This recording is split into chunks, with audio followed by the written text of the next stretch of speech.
just look at the gun, I shoot the stuff. We're recording now. I'm good at that. Yeah, I did good at that.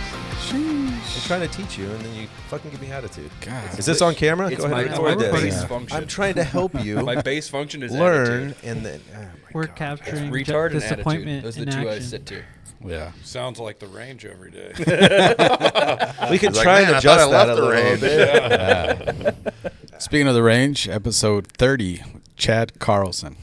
Super stoked to have you out here, man. Oh, thanks, guys. The owner of Prado Olympic Shooting Sports Park. You got it. So did that name stick because the Olympics were there? Yeah. Gotcha. Yep. So it'll stay with it for forever. Yep. Prado Olympic Shooting Park. Gotcha. Yep. Well, that's cool. And they had the Olympics there one time in 84. Yep. 84. And Okay. you weren't working there. And I anymore. wasn't working there. I get old timers all the time. Were you here? I'm like, I was 14 years old. I was 5. I was in the so, middle of yeah. a cornfield in Iowa. Yeah, I wasn't there. So where were you born? Iowa? Iowa. Yeah. Yep. And then I know you were a Marine, right? Yep. And then so from that, You're always yeah. a Marine. came over here. Yeah. I went in the Marine Corps in 89, 90, and was in until 98. Yeah. Okay. And what'd you do in there? 2. I did a lot, but yeah, I went in the usual, and then I did the indocs, went into the sniper world. I Oh, was kind of nice. in that for the rest of the time. Yeah, Oh, that's taught cool. at sniper school, taught at SOTG. Sniper school is Utah? No, First Marines is on Pendleton. Is that Pendleton? Yep, Cool. on Camp Pendleton. Taught marksmanship there, and then went to Special Operations Training Group, which we trained. All the guys getting ready to go overseas to do their MUSOC qualifications. So we had SEAL snipers, and recon Marines, Force Recon, all those guys, and we would do the qualifications before they'd go overseas. What's MUSOC? I know Yeah, Special Marine- Operations yeah. Command. Oh, so Yeah, it's Marine Expeditionary Unit, Marine Special Expeditionary Operations Unit. capable. yeah. Yeah. So they have to go through the I don't know how it is now because I've been out, but they're still doing it. A good friend of mine, he still teaches down there. He's a contractor. He still teaches the program.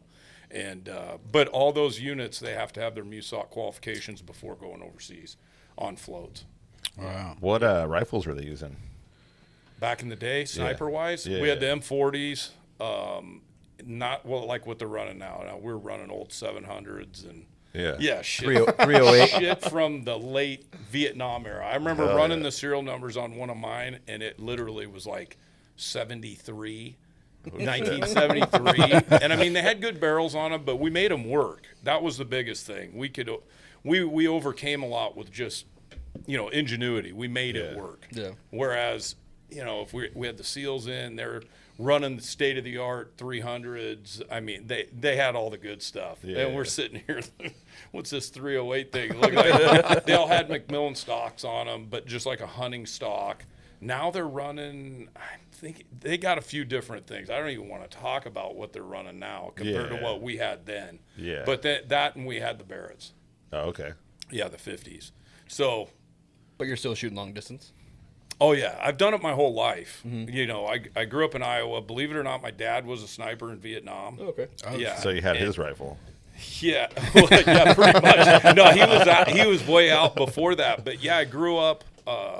Was he in the Marines or Army? Yeah, he was a Marine sniper in Vietnam. My wife's father was Army Marine sniper Really? in Vietnam. Yeah, those guys gave it, man. They're crazy. Whatever those Crazy. guys get, we owe them a lot. Yeah. Especially in the special ops world, those guys wrote the book. Yeah. Period. I mean, it's unbelievable. It was like an interesting time then, because so Jerry, my wife's dad, I don't know how many tours in Vietnam. I know he has bodies over there, and then he got out and he did flight attendant stuff, and then he got back in, and then he was in the Green Berets for 20 years. He was the head of PACSOC, like really big time. But it was like interesting because now, I don't know, the paths were different back then when like your father was in and her father was in. It's different than how they do it now. Like everybody's just getting in now and then getting out. Like that was kind of like or back then you saw the war and you're like, I need a fucking break, but then you're going back in. Things like that. It was Yeah, and mine interesting. went through sniper school in like Da Nang. Like they didn't. It Crazy. wasn't like before they went. It was like in country. And I've talked to him a little bit about it. You know, he's had some cool stories he's, you know, let out through the years, because none of those guys will just. They don't talk about it very openly. We have unless he drinks, unless it's Thanksgiving and he's having too many drinks, then he'll start talking about. Other than that, he just doesn't. The PTSD is really bad. Yeah, and he's really bad. he's open to it with me because we shared it, you know. Right. And I didn't even go in under the auspice of, oh, I'm going to go in and be a sniper. It wasn't even on the radar. It was like, yeah, I just want to get through this shit. You know? I was like, man, you know. But I always shot well. I grew up shooting scoped stuff. Shot 1,000-yard bench rest with him. We shot a lot of things growing up. Younger, always hunting. Yeah, I got pictures of me and my brother on a shooting bench with 22 bolt guns, and our feet don't touch the. That's right. That's awesome. how early we started. So, and it's still a big part of my life now. Yeah. You know, the hunting never goes away. But yeah, we owe a lot to those guys. They wrote the book when it comes to the special operations. I mean, there's a lot of books out there, but like you can read any of them and you're like, man, these guys, they invented the book. They weren't following it. Yeah. They had to, you know, come up with it on the fly, which we're still following lessons those guys, you know, learned back then. I mean, in the sniper world, I know the Marine Corps went through a readjusting phase on what they're doing, but like the Carlos Hathcock stuff in the Bible, they call it, the sniper manual. Heck, half that stuff came from Carlos Hathcock back then, you know. It's crazy. Yeah. Interesting. It's pretty cool. Hasn't- Those guys have hasn't changed humongous much. testicles. Oh, Like really, really big testicles. Ginormous. Like this big. Yeah. The shit that they did was yeah. nuts.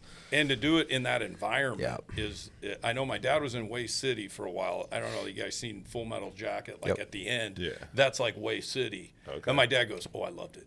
And I'm like, what are you talking about? He goes, oh, I loved it. You could see him. He goes, like, you could see him. Wow. Because when we're in the jungle, Yeah. you didn't see shit. Yeah. So it was pretty cool to hear that. Oh, I loved it. We could see him then. You know. Crazy. Yeah. I think it's going to be like a couple generations before the kids make it around to where they're maybe like that again. Because I worked with a guy that was a mortarman in Vietnam. Yep.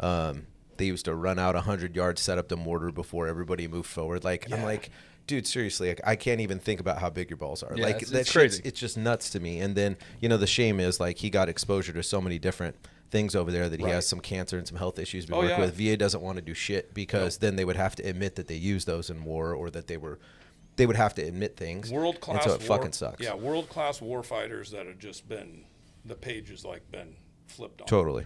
Flipped on them. Yeah, it's you a know? shame.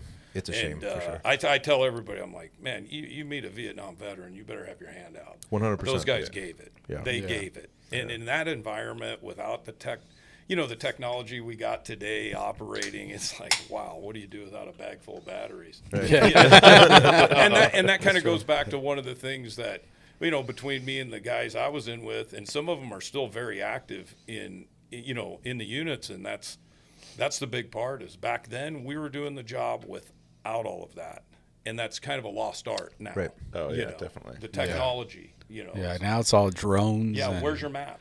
Yeah.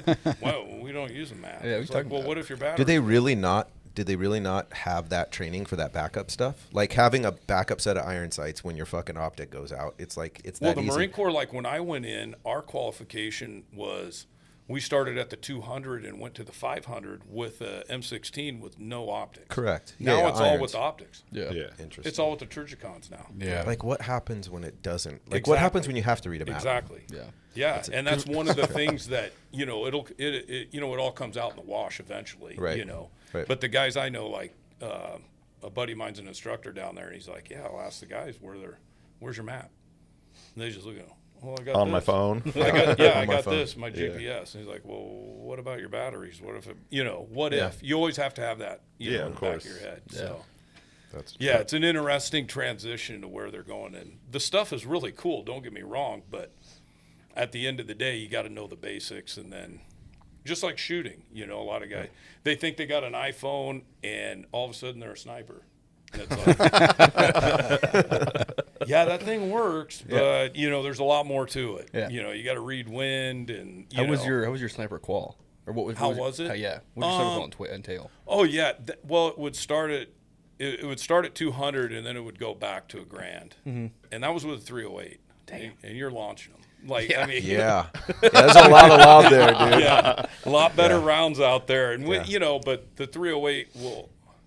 It'll always stand the test of time. I don't care what anybody says. That even on a hunting end, that round has killed more stuff in North America, in the world, than people would ever be able to wrap their head around. Yeah. With all the, I got this Magnum or what, it's like, man, 308 will slam dunk in it. You put the bullet where it needs to go, they're going down. Yeah, Did you ever make the move? Because I know Stacy's dad made the move to Creedmoor now.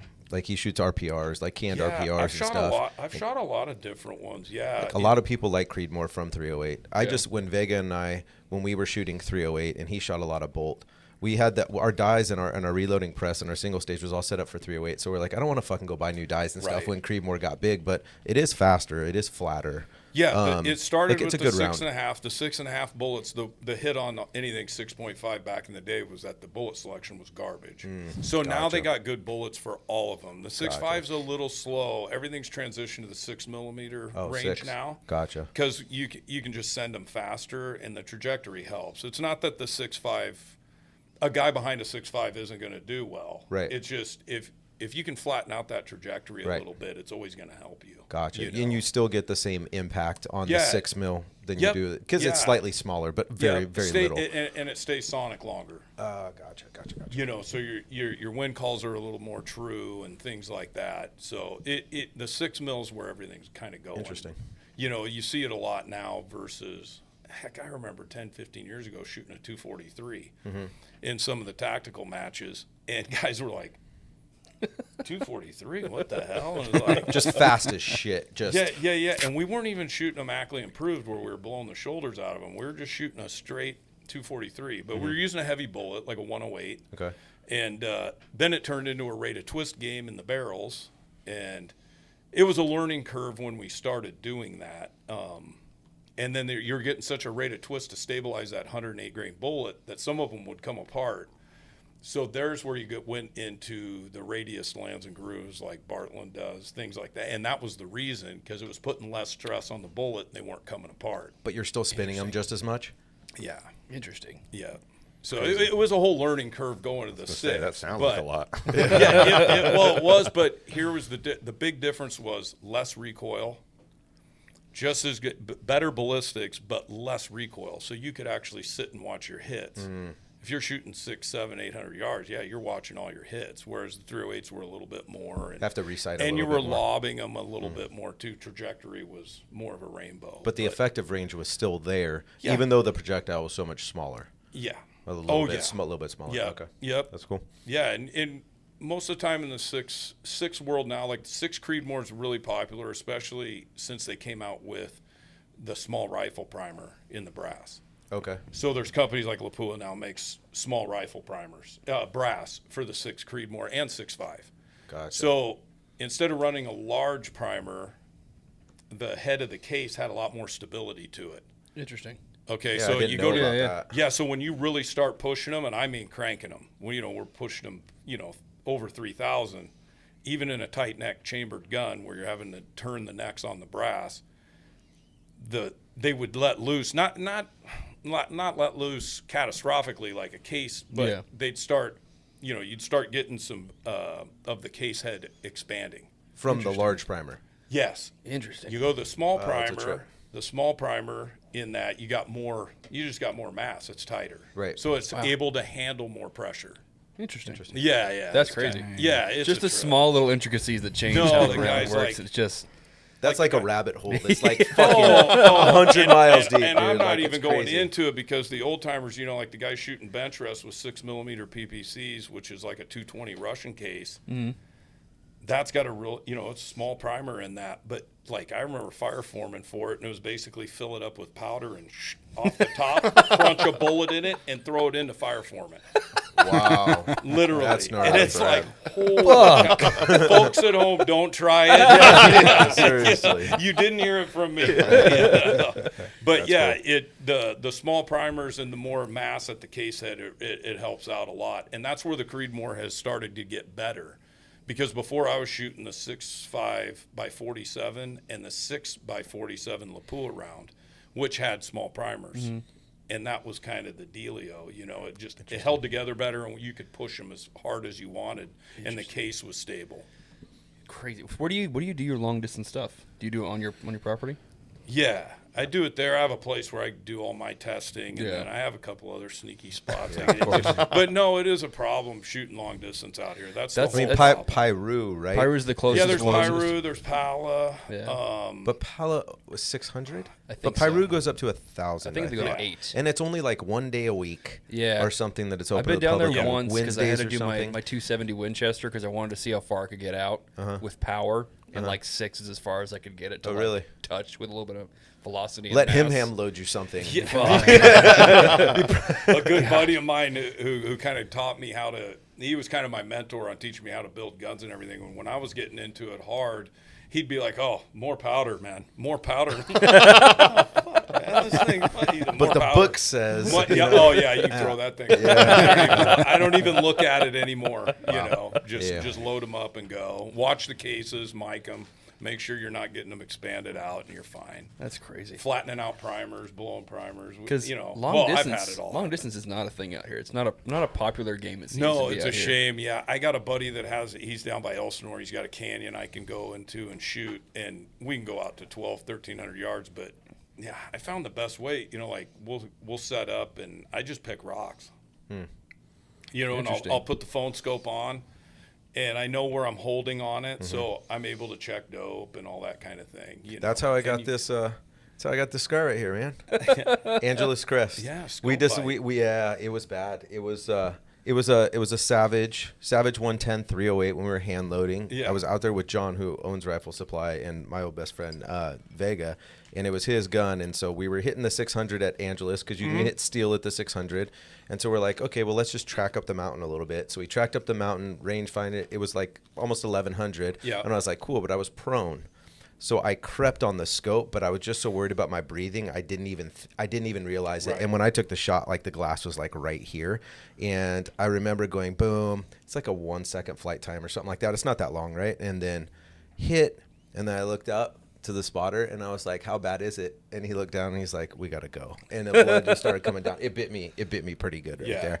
And I was like, "Oh man," that's why I'm never fucking shooting at rocks again. Like I'm jaded. We had in the sniper platoons. We were overseas. We were in Okinawa, and we were actually on our way to Somalia, but we were able to stop in Okinawa. We're going to do a little shooting there before heading out on float the rest of the way. And we had a major, and he was always riding our ass. I mean, this guy was, "You fucking snipers, this and that. You need to get them helmets on and your flak jackets on." And he came to the range. I'm like, "Sir, you can't shoot with that. You can't shoot a bolt gun with a Kevlar on and a flak jacket." He goes, "I'm going to show you how." And I'm like, "All right, yeah, go ahead. My rifle's right there." He laid down. Yeah, he got all up on that thing, and I probably could have Told him. Nah, let him. Yeah, and he got up. He wanted to fight. And he was like, "You knew what you were doing, and this and that." I'm like, "No, sir, I was watching to see where you're going to hit. You were going to show us." And after that, we didn't hear a word about wearing a helmet or a flak jacket That's again. funny. Yeah, but yeah, it bit him good. And them old Unurtles, it was just metal. There was nothing. No coating. Oh, those things were brutal.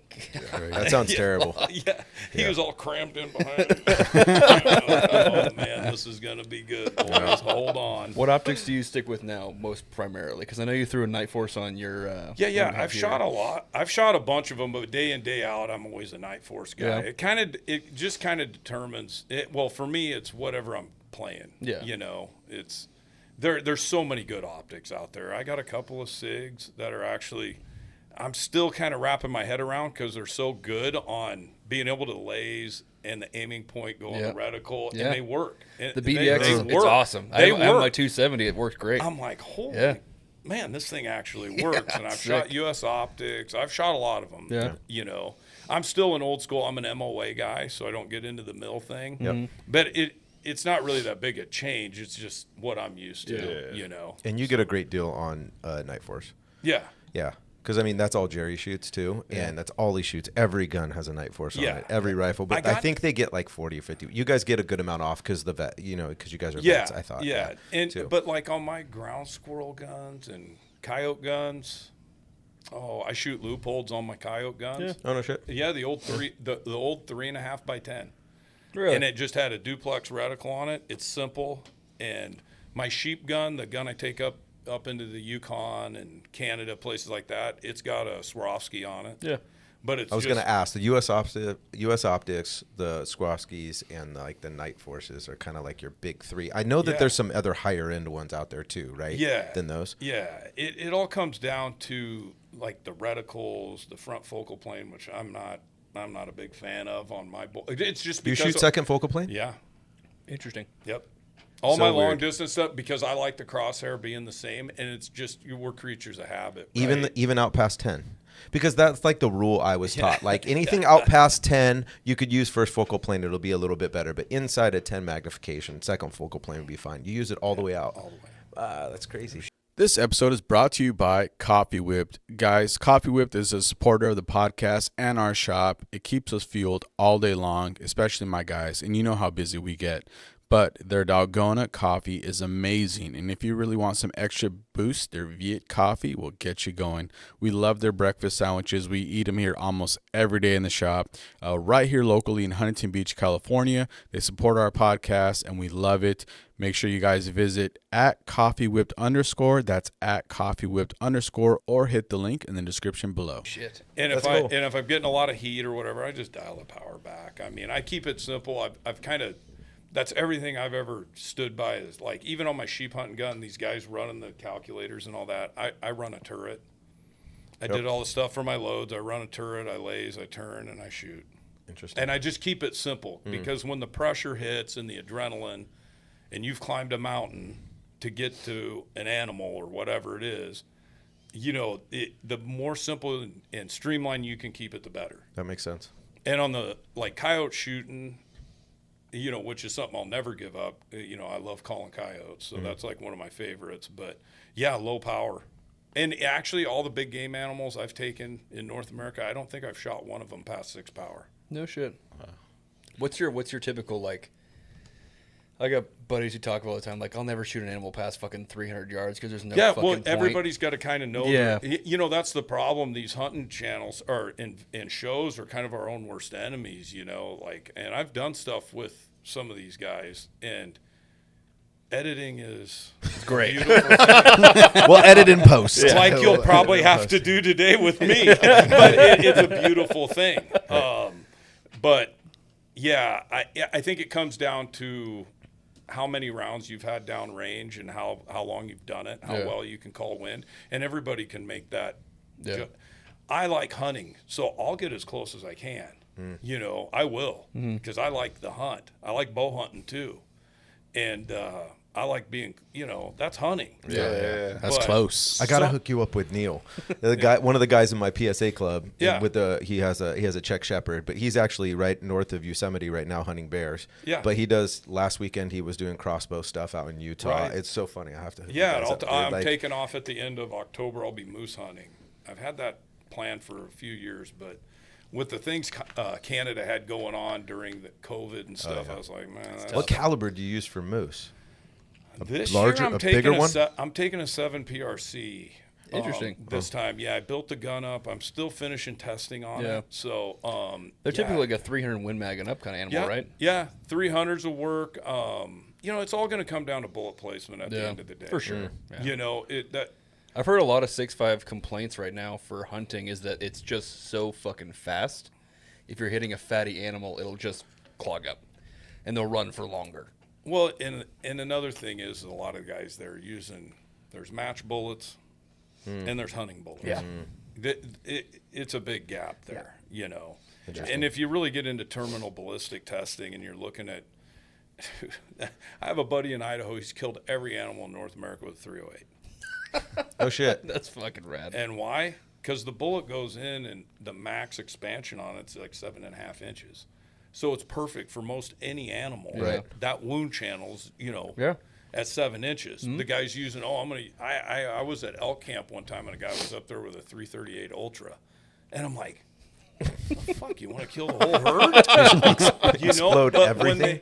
when they hit, it just punches a hole. Yeah. Because it's just so overbore. Yeah. Not that you can't use it, but a lot of it comes down to the bullet and what bullet Yeah. works, doesn't work. Yeah. And if guys are going up with a 6.5 Creedmoor and they're not loading their own and they're using match ammo, that's exactly what it's going to do. That's crazy.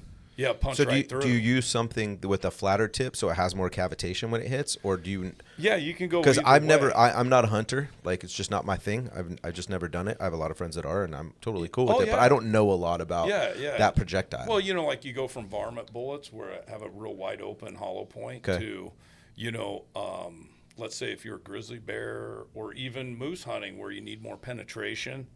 That's another one. Like, it's popular going with the Barnes bullets. So you don't flatten edge. it out. There's a lot of different ones. So is that more pointed when you need a little bit more penetration They just open up better. Gotcha, and they hit gotcha, with more gotcha. hydrostatic shock and really get that heavy cavitation. Yeah. Stop. Yeah. Okay. Yeah, you get cool. the 6.5 will do, that Creedmoor will do it right if they're using the right bullet. No, it's perfect. I shoot my hunting gun's a 6.5 by 284. Mm-hmm. That's my hunting caliber. I've taken everything in North America so far with that until this moose hunt. Yeah.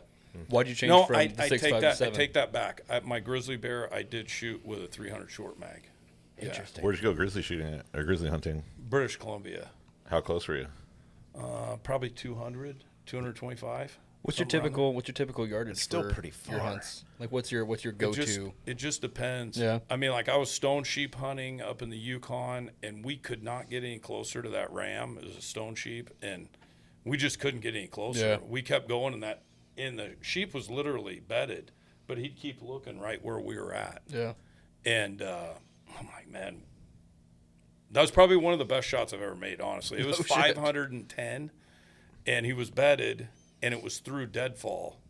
Okay, so there was like a fire that ripped through there. So I literally had a problem. My window to shoot out was good, but where the ram was bedded, he had like a lip of rock in front. So I'm sitting there, and I was on my phone. I was running because I had to be able to clear, and then I had to be able to clear that lip of the rock. I could do everything right and hit that rock. Yeah. So I'm checking, my trajectory I must have did it 5 times. And what a lot of people say, well, it's hunting, big friggin' deal. Well, I got news for you. When you're shooting a stone sheep up in the Yukon, your trophy fee is probably going to be around $7,000. Fuck. Okay, so hear me out. That's $7,000. If you take that shot and miss, and you don't have another opportunity, guess what? You're paying $7,000. Yeah. For nothing. Oh, shit. So you're betting on your skills. That's considered a opportunity. Yeah. So if you think you're that good, get your $7,000 out. Oh, wow. That's a trip. That's kind of cool, actually. so though. crazy. And I mean, that all comes down to the shooter and the hunter and everything. And I remember telling Tyler, the kid I've shot all these sheep with, it was just me and him, and I told him, I go, well, yeah, here goes $7,000. I go, I think I'm on. I held a little bit high on that ram. I remember holding towards the top third of him. You didn't want to hit the rock. Yeah, I had to clear that little ledge. Right. And yeah, one shot. Toppled him over. It was game over. Damn, that's great. How That's 500 stoked were you? 500 plus. Yeah, I was pretty stoked. I go, that was a shot, bro. Did anybody get that on camera? Yeah, that was a shot. But now you're like, fuck, And now we I got to just- go get that animal. But when you've been around hiking, you're doing 10 miles a day, Yep. and I backpacked all my sheep hunts. So if you're backpacking, I was talking to a buddy of mine the other day about it, and I said, it will take you into the, as deep a water mentally and physically as anything. Anything the military could throw at you, you're at that point where you're like, you're carrying that 40-pound pack, and here I am trudging up old moose trails, and, it'll put you in a really weird mental place. There's been plenty of people pull the ripcord on a sheep hunt. They're just like, no, I'm done. Yeah, this is ridiculous. But yeah, but I like some of the other clients, they'll go up there and, they fly them in, and then they're on horses, and, it's always been, I like to do the backpacking too. I like being in the elements. I like it. It's cool. That's what Neil says too. Yeah. Yeah. Cutting It's weight, just- checking your pack, weighing every little thing, taking half a toothbrush to save a few ounces. And that's That's a where the money trip. comes in on the guns, is anytime you're cutting weight. Because the one place you can cut, the normal guy can cut a lot of weight, is on the rifle. But anytime you're cutting weight on a bolt gun like that, it's money. Yeah. You know, now you're talking lots of carbon fiber. Yep. Yeah. And, What you know, barrels do you shoot? Do you guys? a bunch of them. Okay. I've okay. shot a lot of different ones. On my sheep gun, it's a proof barrel. Okay. I was Yeah. going to ask, I mean, because a lot of people shoot proof. Yep. But I didn't know if there was much better carbon fiber barrels out there than proof. There is. There's Is a there? lot of people doing Okay. them. Yeah. Do you barrel your own receivers? Yeah. Yeah. I machine it. Yeah. I shit. do all the chambering and all that stuff. How did you get into that after the Marines? Dude, I shot so much. It's funny.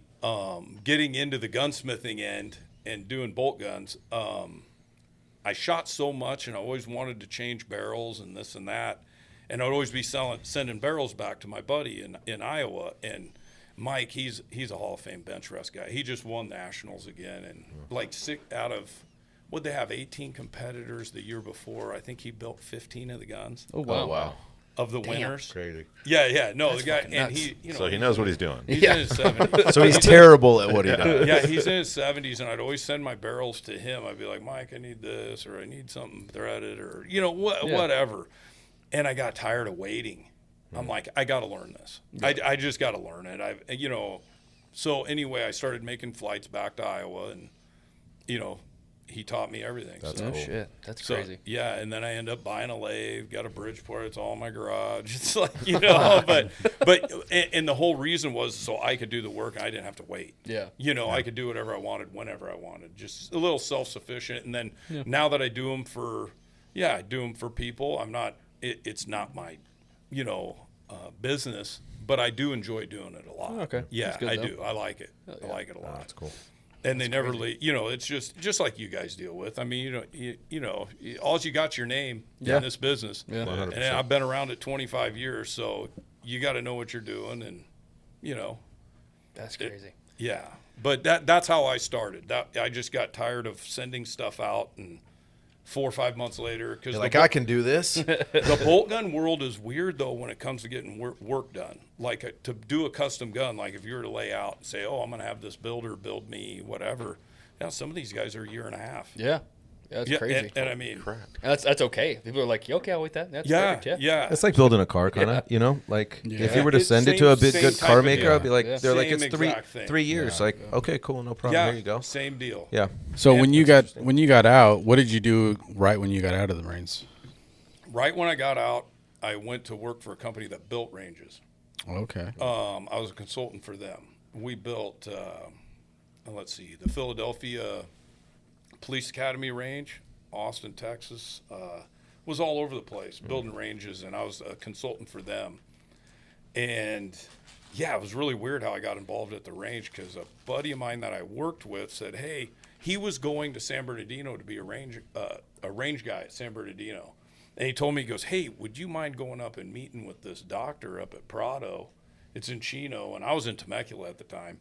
And he's like, hey, would you mind going up there and meeting with the guy? He goes, man, I'm not going to be able to handle whatever he wants. I'm going to San Bernardino. I'm like, yeah, all right. So I go up there and meet with the guy. He's a doctor. Actually from here, his name was Julian Whitaker Wellness. He used to have a big place in Newport. And super guy. Guy was just unbelievable. And yeah, I'm meeting with him. He's like, hey, what would you do? I toured the place. I go, well, I'd fire everybody you got over there. Seriously, I went to the pistol range and rifle range, and I was shooting a lot of competitions then. That was the other thing. While I was in, I started shooting the IPSC stuff, 3-gun, and it was weird. It was kind of at the birth of 3-gun was just that's like getting right at the going beginning. then. Yeah.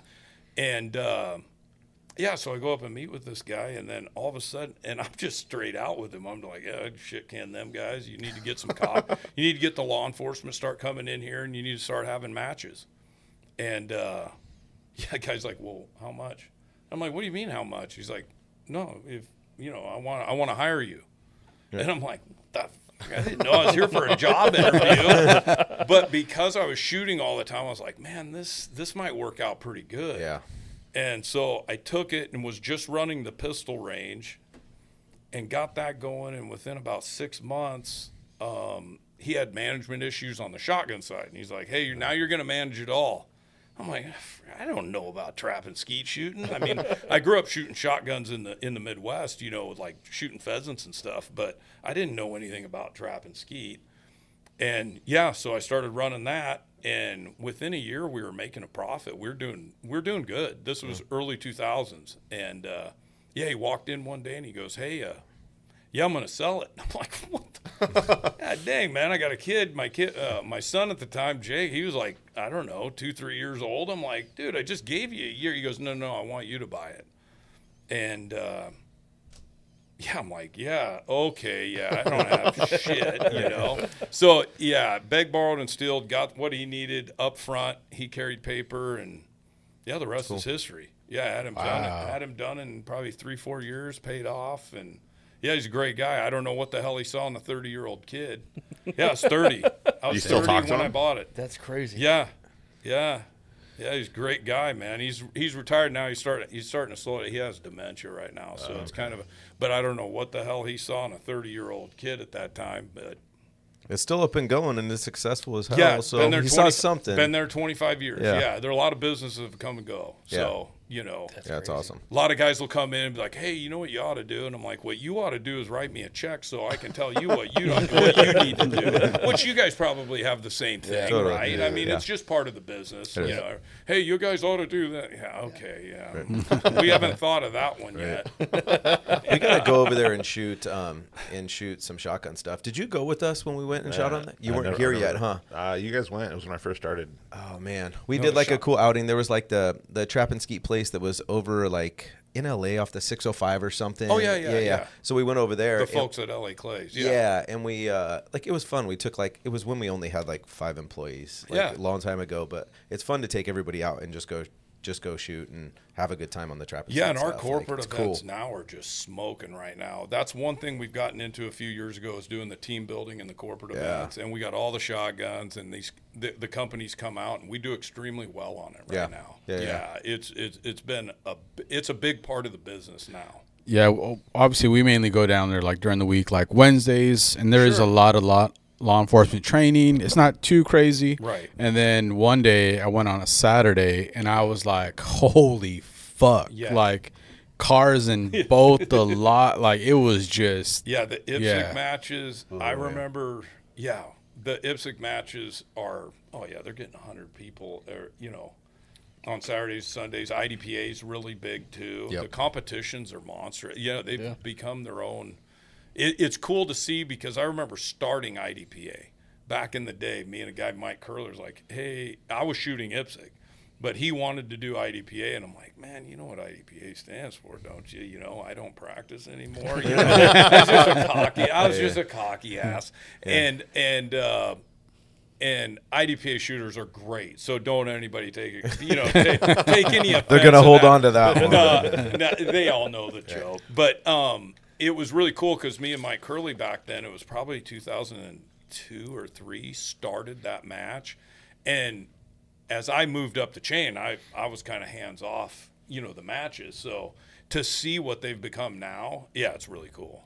Really cool. Is there any, because you only have so many bays, do you have any plans for expanding or redoing or doing anything really like tough. that? Because you only have a certain amount of area. Yeah. So it's just off to that side, you end up hitting Euclid. I mean, and then going forward, you have the golf course past our shot fall area and everything. Yep. It's really tough. And then going west, we do have a little bit, but then we got some environmental issues. And the county's been great with us. I mean, you hear people with gun clubs and things like that, all the nightmares. And I owe a lot to San Bernardino. They've been awesome to us. That's cool. To be able to have a range and be there and do what we do for 25 years is amazing. Yep. And for the range to be there 40, we just had our 40th anniversary, and it's huge. Yeah. Big That's time. crazy. Ever gonna have the Olympics there? Yeah, it's you wanted to pick it. We haven't heard any final word. I can't go into many details with you guys, but it's been talked about. So I'll leave it at that. Okay.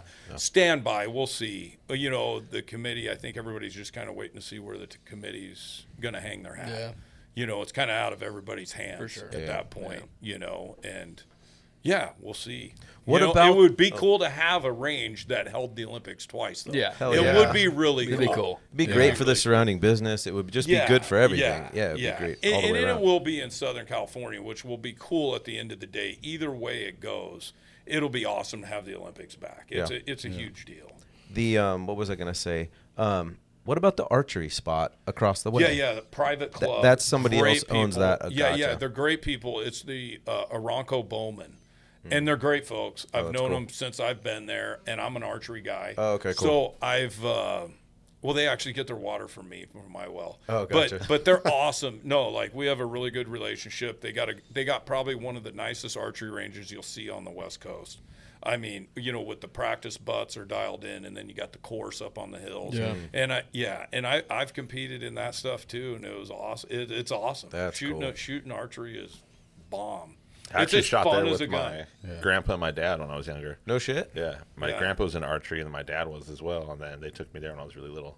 I was Wow. like, didn't know what the fuck I was doing, but yeah. Yeah, I remember That's cool. like when I first started, and same with my place on the shotgun side, like their trees and our trees, we were planting trees together, and now you see them and they're huge, and That's we have cool. all the shade. That's kind of the cool thing. It's like, wow, man, I remember when I first started, there was no shade here. It was just, so to see how the whole area has gotten better, and they're a great club, great group of guys. The cool thing with them is you do a membership with them, and I don't know what they're getting for a membership now, but you get the combo, so you can come and go. Oh, that's cool. Yeah, you can come and go whenever you want. Go in there, and yeah, That's really cool. they got a lot busier when you had the Hunger Games movies. No shit. It's the craziest shit. The movies, man. How people get influenced. That's so- Archery business went through the effing roof. That's fucking crazy. Because the guys at Riverside Archery, I remember talking to them, and as soon as those movies hit, boom, they're big time. I would never. It's like with the fucking Belgian Malinois. It's like with the dogs, right? Like John Wick's come out, and then the dog movie, Dog comes out, and everybody wants a fucking Belgian Malinois. Yeah. So crazy. You could probably pick up archery equipment hella cheap back then. I mean, after everybody was like, "Oh, I don't want to do this anymore," they're just like giving shit away. It was cool for and I know even during like the Obama administration when they had all the TV shows on, you had Duck Dynasty, you had Top Shot, you had all those shows, right? Guns were cool. Yeah. Dude, I just had to open the gate. I mean, honestly. And then they fucked us on ammo in his administration. The government bought up all the 22, all the 9mm. I remember Vega and I drove to Arizona just to get fucking powder because you couldn't find powder anywhere. Yeah. And why are you buying up 22? You say you're anti-gun, but then the government doesn't use fucking 22 LR. It was a trip. And then 40, it was very interesting times, dude. No, and It was weird. I had some inside tracks then, and it just on ammo. Yeah. It was really cool time, Yeah. and it was just like open the gate. Because you could make a shit ton of money on it. open the gate. Yeah. Open the gate. The advertising, marketing is like marketing. What? They're lined up right now. Right. It's 7:30 in the morning, and I got people down the block. Yeah. You know, and those positive shows, though, that's kind of what's missing right now. Yeah. You look on TV that Top Shot, Duck Dynasty. There was a lot of cool mainstream shows that had shooting in the light it should be. Yeah. It's a cool thing. It's not all, Yeah, we're too. It's weird because everything has gone streaming now. It's interesting. I'd never thought of that. We point, need a but, reality show. That's There's reality. no. I mean, we can have somebody film it and send a Me pilot and out if Chris you have been want. talking about it. Okay, great. I'm glad you guys told me about that. I was going to do American Gun Club, and that would have been a real shit show. Let me tell you. It would definitely be. It would Between me and the customers, it'd have been like, whoa, what the hell? I think it's the streaming services, though, right? Yeah. Because that was on TV channels, and TV hasn't gone away, but it's kind of gone away, right? And the streaming services are not willing. Netflix and fucking Hulu and Peacock, they're not going to put guns on there. No, you gotta go to Discovery. I guess. Yeah. I don't have the Discovery. But you guys remember, there was just some really positive stuff. I mean, it was cool. I mean, I even thought about trying out for Top Shot the one time because they'd send the applications to the gun clubs to try to get people. And I was like, wow. should I do this?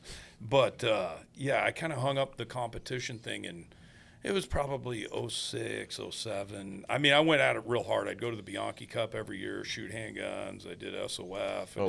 Did a lot of those shoots, and a lot with the bolt gun too. And I even shot archery competition too. I do it all. But I heard you're still pretty good. I can hang. I wouldn't say I'm as possessed as I once was, because I was really, really like, I'm talking the full notebook. Yeah. Sam, there you go. Dude. There you go. I had a sports psychologist. Cunt hairs away from getting there. Yeah, I had the sports psychologist. I went as deep into the damn, rabbit you hole. really went into it. Yeah, It's nuts. yeah, and won a lot of money doing it too. That's No cool. shit. But most of the money I won was with a shotgun. It wasn't, Really? back then the handgun stuff. It just Bianchi was probably, that's the only reason I got into that, because that was the richest one. And I think the winning at that was 10 grand.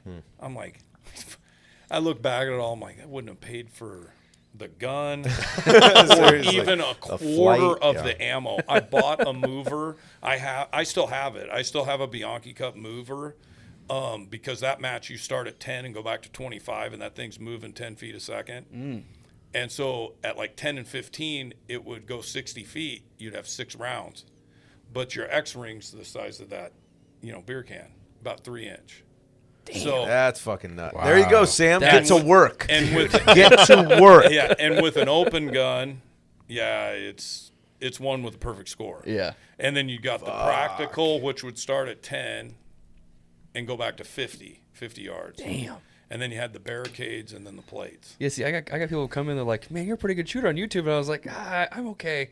You should see some people who are really good shooters. Yeah, but those really good shots, like, they practice a lot. Like, if you shot every day, Sam, It would be different for sure. be but pretty man, fucking there's good. Some Oh, I can fucking tell you, I good was shooters. I shot for Team Tasco the last 2 years with John Pride and Mickey Fowler.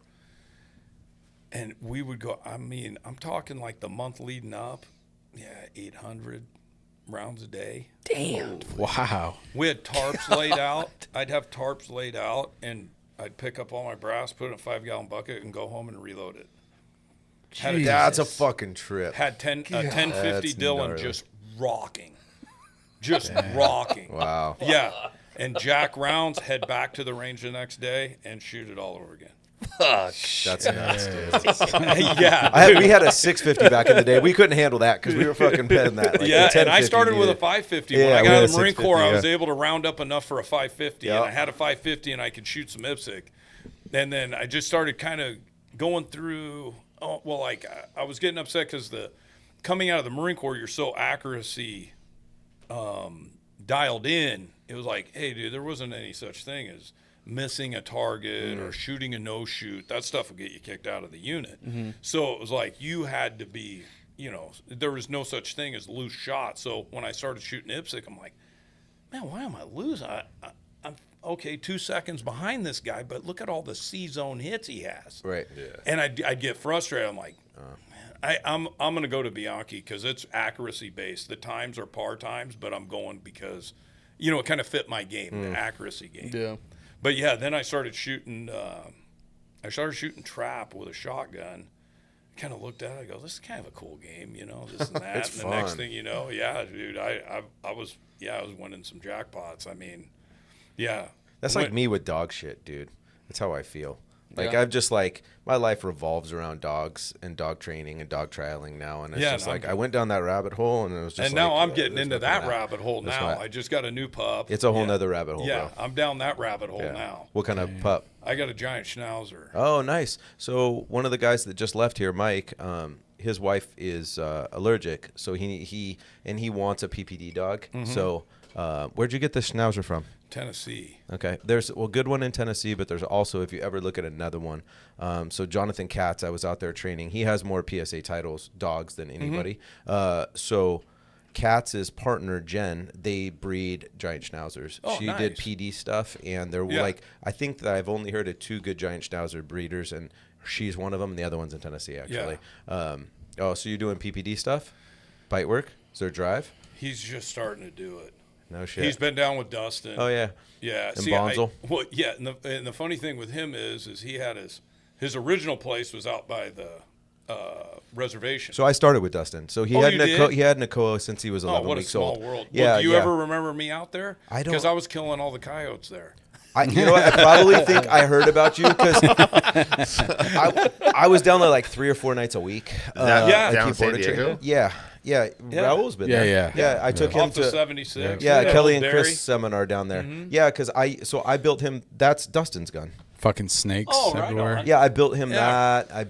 I got him a couple other guns. I built one for Jess. Okay. I just saw him last weekend. We were Yeah. competing. Well, he was up there because one of his guys was competing at regionals in Concord, but I was competing. Nice. Yeah, so That's me what and did the- Dustin are actually the same level. Okay. We're both PSA 2 first leagues. Oh, nice. Yeah, yeah. Oh, That's what we I'm- did the Marine Raider shit, right? Same Yeah, place? we did Marine. We did a Marine Raider shoot down there. yeah. Dustin Okay. let us use the range there.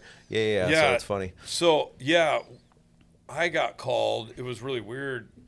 Jesse, who was there, had the Cane Corsos. Yeah, I or know whatever. Jesse. Yeah, so Jesse, I get a call. I don't even know it's him. Yeah. I knew him before because love I had his an Corsos. English because I had an English bulldog. Okay. Back in the day, that he always wanted. That bulldog I had was awesome, and he went to the range with me all the time. Well, anyway, he's passed. Winston passed away. But anyway, I get this call, and he's like, "Hey, man, we got this place, and we got so many freaking coyotes. I'm worried about him getting one of my pups, this and that," and goes through it. I'm like, "Yeah, all right, man." And he's like, "I'll pay you whatever." And I'm like, "Where are you at?" And he goes, "Oh, I'm off the 76 kind of by Powell." I'm like, Yep. "Yeah, all right. Well, that's down where I live anyway. I mean, yeah, I'll come down there." And so I'm talking with him, and he goes, I go, "Well, I got to pack up from the range. I'm going to load my shit on the trailer, and I'll come down there." He goes, "What range?" I go, "Prado." He goes, "Chad?" And I'm like, "Who's this?" He's like, "It's Jesse." I'm like, "Holy shit!" I hadn't heard from him in a long time and he was doing dogs back then too when I knew him. So that's how I started going down there, and we whacked out a bunch of coyotes at night Because he goes back and forth to Montana a lot. yes, Yeah, he's a there. ton. I still have his trailer at the range. Yeah. Oh no shit! Is he still up in Montana? Yeah.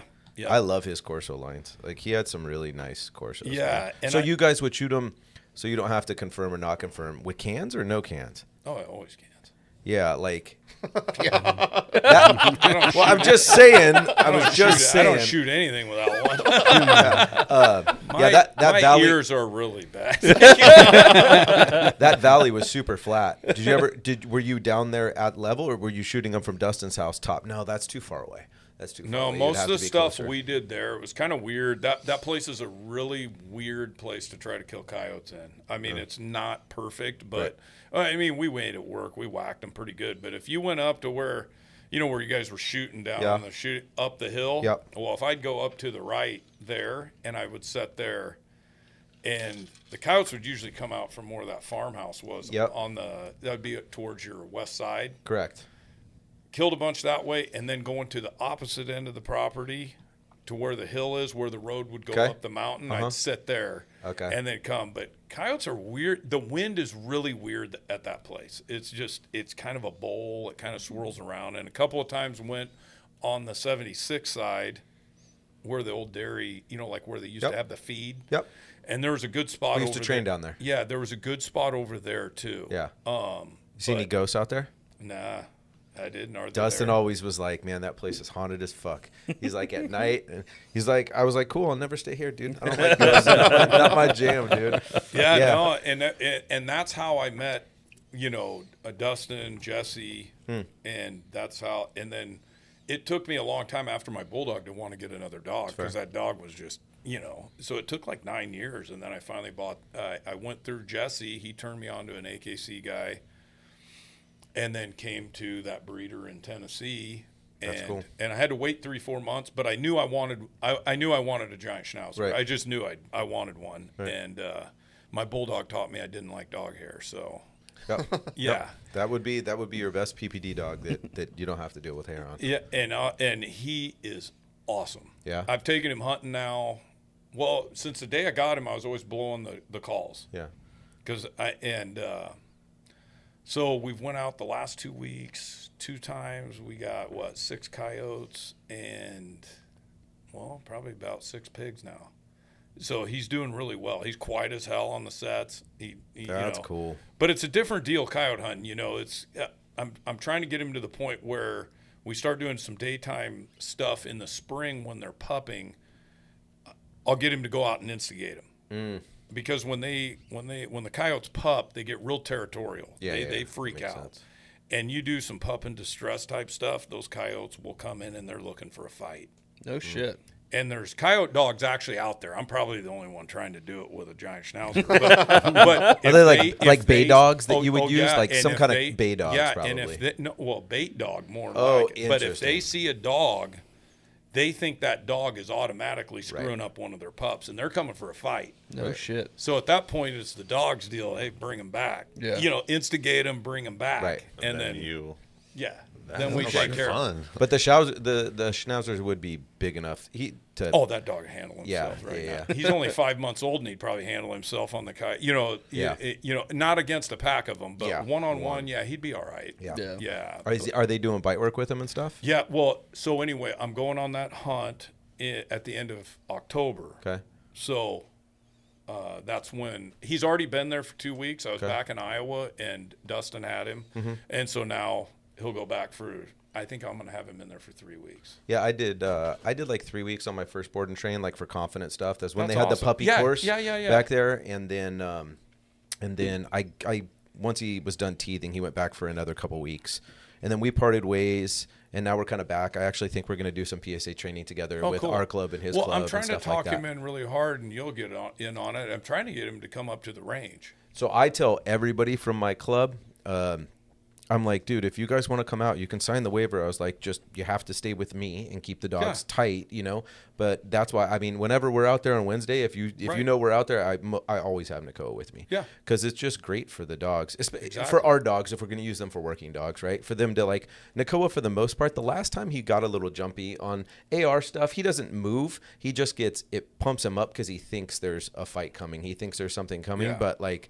A lot of the time, if I'm shooting pistol, he'll just fall asleep. Like he's just Yeah. totally normal. And like, mine, normalized to he's it. been around it since the day I got Yeah, him. yeah. The day I got him, he's always running. Do you have Ear Pro for when you're not using cans, or No. I don't either. I No. don't either. I was just asking. Yeah. But yeah, They I'm make always dog running. ear pro. Oh yeah. Oh, yeah, It's they not got good for them. everything. You see a lot of people out there like just blasting rounds. You see some fools on Hodge Road and shit, just like blasting around with their dogs. Like I get it. I do it with Nakoa, but like I'll do a few rounds of AR close, but like.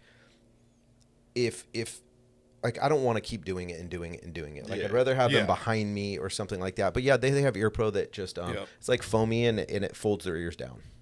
And see, so I it doesn't never hurt him as shoot. bad. Not you know, he's close to the pistol stuff and the shotgun stuff, but if I'm shooting, it's always suppressed. So Right. that's just Yeah. the way we roll. And I know he'll sit in the side by side. Right now, he's in the side by side, and he'll sit quiet as I'm calling him. Now, the last time we were out, he got a little sketchy because, well, I didn't know why. I'm like, well, I'm calling, and the dog is getting a little squirrely. I'm like, what the hell's going on with you? And I told my buddy, I'm like, hey, pan to the right, and he had the thermal. He's like, dude, there's a coyote like 20 feet from us right now, Oh shit! Damn. and he knew it. Yeah. he knew it. Yeah. We didn't. Dumbass is sitting there. You're like, why didn't you tell us, man? You know, I'm like this. I'm panning around looking myself, and all of a sudden, yeah, that coyote made a break for the call, and I'm like, yeah, we got his ass. So, but I, you know, he's picking up on it. He's getting better up with his nose on those type of things. So it's kind of cool. It's not what the normal person would probably have their dog doing, but Right. between what Dustin's doing, and what I'm doing with him, I think he's going to do some cool stuff. It's fun. You know? That's cool. Yeah. Yeah. And I had, like, yesterday we had, like, one of the pigs. We were yanking it around and stuff, getting his prey going, and he'd run up and bite it and Yep. shit. So, you know. That's rad. But I don't want him breaking on the pigs if we're stalking in on them or something like that. I don't want him. So I still have him. I have him on the lead. So. He's gonna have to be pretty clear.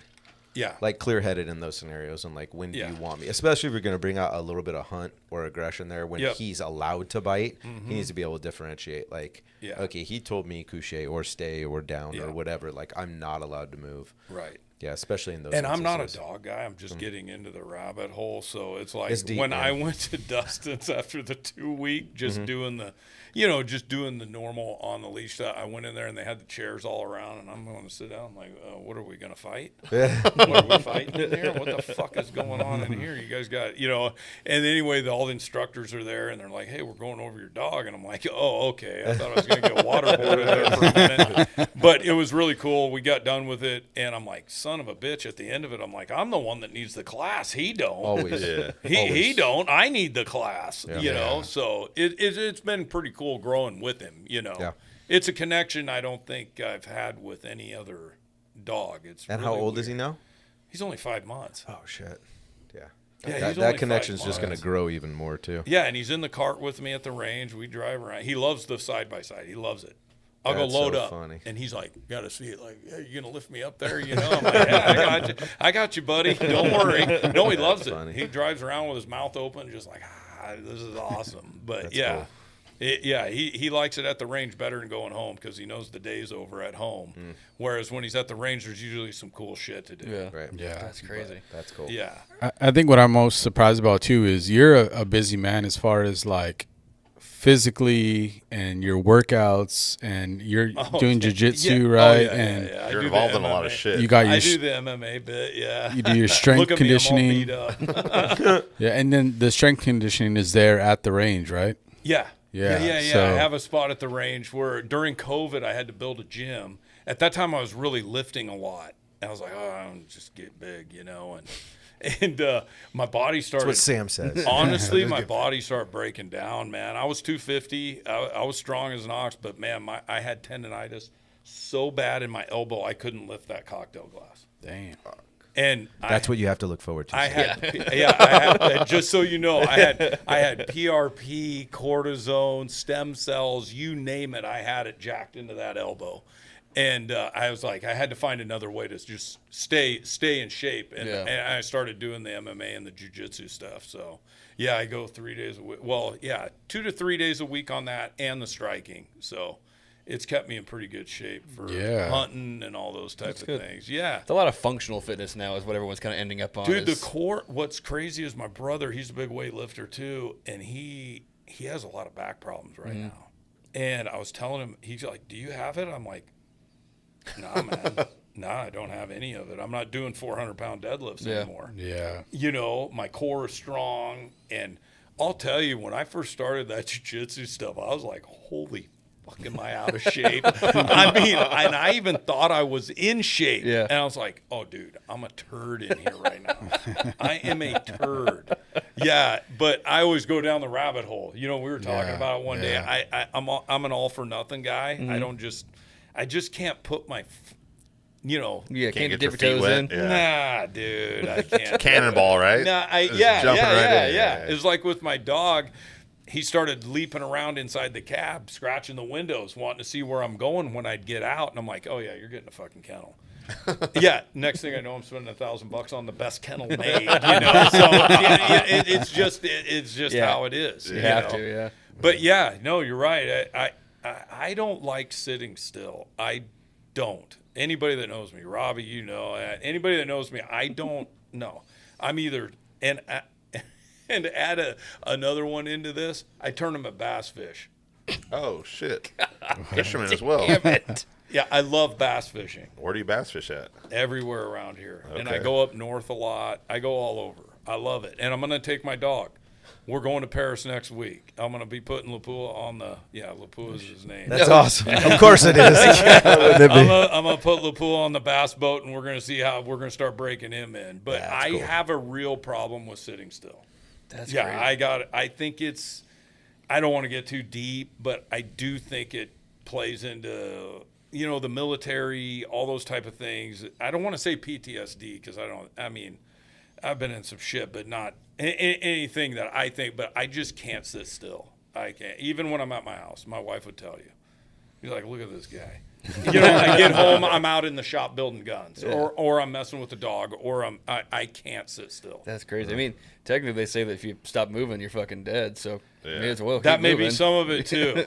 Yeah, know? and my son's my oldest son, Robbie knows him. My oldest son's a hell of a golfer, so I got to keep up with him on that end too, because you know what I mean. So Can't it's let him just beat like, oh, Monday's our golf game. I get to play golf with my son on Monday. I'm gonna kick his ass. Hell yeah. You know? And I was a pretty good golfer coming up, you know. But yeah, a lot of different hobbies. But I like it. I like being active. I don't like sitting. I don't like watching the funk hole of TV. I mean, I catch myself doing it, but I don't like it. Yeah. There was a few years back where, it was probably 10 years ago, where I literally got so sick of TV that I have to do something. I was reading a lot, and I decided, you know what, I've always wanted to play guitar. I'm going to teach myself how to play guitar, and I did. God damn. So now you have a rock band too? My youngest son. That's on Tuesday night. My youngest son is he's a freak on the drums. My youngest, and an unbelievable drummer. And he's like, the one curse I gave to both of them is I love heavy metal. So, Hell yeah. you know, I love heavy metal. So my youngest, he's unbelievable speed metal drummer. Did you take him to see Slipknot a couple weekends ago? Oh, all of them. Yeah, all of them. I tell them all the time, y'all need to get a new gig. Because they're still listening to Metallica and Slayer and all that. I'm like, that's my shit. That's my shit. Get your own shit. Right. Get your own shit. But my youngest, he's gifted on the drums. I mean, he could play like the Gojira stuff, Tool, all that type. Yeah, cool. Unbelievable. But yeah, that's what, like, I look at the TV and I say, you know, this thing is here just to rot your brain. Oh yeah. You know, and so I that's don't some know, of it. dude. I'm so busy at work. Like, for me, it's my outlet.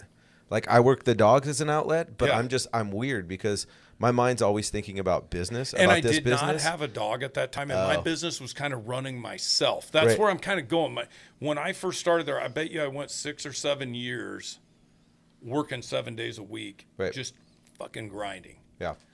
And when you get past that hump, and you guys will know when you hit that point, that it's like your life isn't, you're not being fulfilled the same way it was with the grind. I was so used to the grind of business, and I have to make this work, or else, you know, what the hell? I got 2 young kids at home. I have to make, there's no out for me. Nobody's looking for a gunfighter from the Marine Corps.